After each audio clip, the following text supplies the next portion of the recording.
নমস্কার আমার প্রিয় বন্ধুরা, আজকে আমি তোমাদের সাথে শেয়ার করব গ্যাসের চুলায় তৈরি নরম তুলতুলে বনরুটি। এইভাবে একবার বাড়িতে তোমরা বনরুটি তৈরি করলে বাজার থেকে আর কিনেই আনবে না। একেবারে সহজ পদ্ধতিতে আর পারফেক্টভাবে কিভাবে তোমরা বাড়িতে পাউরুটি তৈরি করবে সেই রেসিপিটা আজকে তোমাদের সাথে শেয়ার করতে চলেছি। তাহলে চলো রেসিপি শুরু করি। তো বন্ধুরা, সবার প্রথমে একটা বাটির মধ্যে হাফ কাপ মতো উষ্ণ গরম জল নিয়ে তার মধ্যে 2 চামচ চিনি দিয়ে দিচ্ছি, আর এর সাথে দেব 1 চামচ ড্রাই ইস্ট। খুব ভালো করে জলের সাথে এইভাবে মিশিয়ে নেব যতক্ষণ না চিনিটা গলে যাচ্ছে। এখানে রুটিটা যদি তোমরা একটু বেশি মিষ্টি করতে চাও তাহলে চিনির পরিমাণটা একটু বাড়িয়ে দেবে। এখন এই মিশ্রণটাকে 10 মিনিট রেস্টে রাখবো। এখন একটা পাত্রের মধ্যে নিয়ে নেব ময়দা। এখানে আমি 4 কাপ মতো ময়দা নিয়ে নিচ্ছি, মানে ছোট কাপের 4 কাপ হলে বড় কাপের 2 কাপ হবে। এখন দিয়ে দিচ্ছি স্বাদ মতো লবণ। লবণটাকে খুব ভালো করে ময়দার সাথে মিশিয়ে নেব।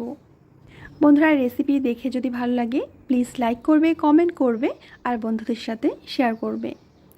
তো দেখো, খুব ভালো করে আমি লবণটাকে মিশিয়ে নিয়েছি। এবার 10 মিনিট হয়ে গেছে। 10 মিনিট পর আমি তোমাদের দেখিয়ে দিচ্ছি মিশ্রণটা ঠিক এরকম ফুলে উঠেছে, মানে ইস্টটা খুব ভালোভাবে কাজ করেছে। আর এরকম হলেই বুঝবে যে তোমাদের পাউরুটি পারফেক্ট হবে।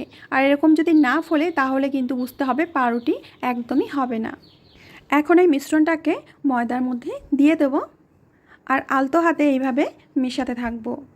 তোমরা যদি এই ড্রাই ইস্টটা বাড়ি বসে কিনতে চাও তাহলে আমি ডেসক্রিপশানে লিঙ্ক দিয়ে দিচ্ছি, সেখান থেকে কিনে নিতে পারো।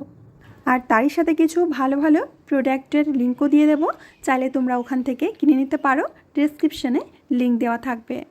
তো বন্ধুরা, পুরো ইস্টটা দিয়ে আমি ময়দাটাকে ভালো করে এইভাবে মেখে নিয়েছি। এখন ডোটা তৈরি করে নিতে হবে। এর জন্য নিয়েছি দুধ। এখানে দুধটা কিন্তু আমার হালকা গরম রয়েছে।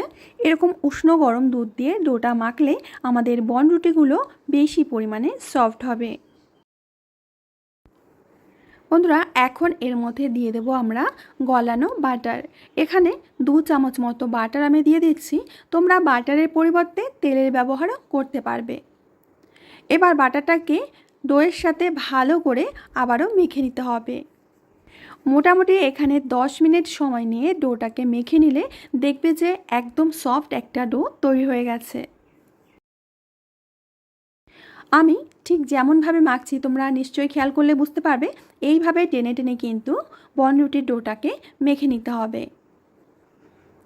আর ঠিক এরকম একটা সফট ডো তৈরি হয়ে গেছে।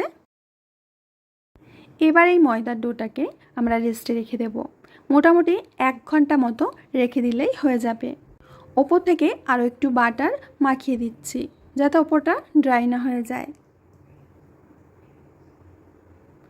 এবার ঢাকনা দিয়ে ঢেকে একটা গরম জায়গায় রেখে দিতে হবে। প্রায় 1 ঘন্টা পর দেখে নেব। দেখতেই পাচ্ছ ইস্টটা কত ভালোভাবে কাজ করেছে। ডোটা ফুলে কিন্তু ডাবল হয়ে গেছে। এবার এর ভেতরে থাকা বাতাস বের করে দিতে হবে ঠিক এইভাবে। আর ময়দার ডোটা আরও সফট হয়ে গেছে, তোমরা দেখতেই পাচ্ছ। এখন এই ডোটাকে 2 থেকে 3 বার এরকম টেনে টেনে আরও একটু মেখে নিচ্ছি। এবার এখান থেকে সমান মাপের করে লেচি কেটে নিতে হবে। চেষ্টা করবে যাতে সমান মাপের হয়, তাহলে বনরুটিটা দেখতে একই রকম হবে।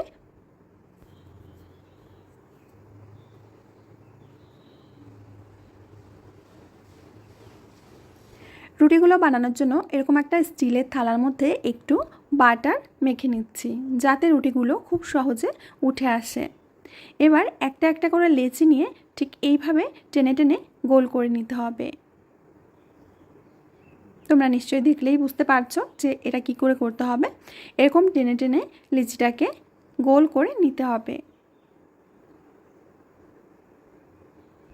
আর প্রত্যেকটা লেচির মাঝখানে এরকম একটু গ্যাপ রাখতে হবে। এগুলো কিন্তু ফুলে আরও ডাবল হয়ে যাবে, এর জন্য অবশ্যই একটু এভাবে গ্যাপ রেখে লেচিগুলো দিতে হবে। এবার ঢাকা দিয়ে আরও 10 মিনিট রেস্টে রেখে দেব। 10 মিনিট পর আমি তোমাদের দেখিয়ে দিচ্ছি এটা কিন্তু ফুলের ডাবল হয়ে গেছে। উপরে সুন্দর একটা কালার আসার জন্য আমি এখানে চিনি আর দুধ একসাথে মিশিয়ে রেখেছিলাম। দুধ চিনির মিশ্রণটা উপর থেকে দিয়ে দিচ্ছি।